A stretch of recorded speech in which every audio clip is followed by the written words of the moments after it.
இன்றைக்கு எங்கட வீட்டு மத்தியான சாப்பாடு நான் வித்தியாசமாக சமைச்சிருக்கிறேன். ஹாலிடே போயிட்டு வந்து 3 கிழமைக்கு பிறகு சிம்பிளாக தான் சமைச்சிருக்கிறேன். இது பருப்பு சோறு, பருப்பு சாதம் செய்திருக்கிறேன்.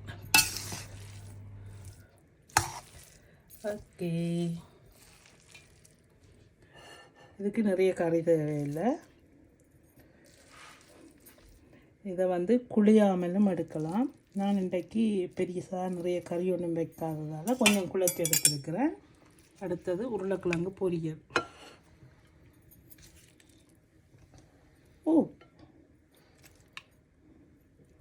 உருளைக்கிழங்கு பொரியல். அடுத்தது இந்த தோட்டத்தில் இருந்து எடுத்த மணத்தக்காளி கீரை, முளைக்கீரை போட்டு ஒரு வரை. அடுத்தது முட்டை, அவித்த முட்டை. இதுதான் இன்றைக்கு எங்களோட வீட்டு மத்தியான சாப்பாடு. ஹாலிடேக்கு பிறகு ஒரு சாப்பாடு. நீங்களும் சமைங்கோ, சாப்பிடுங்கோ.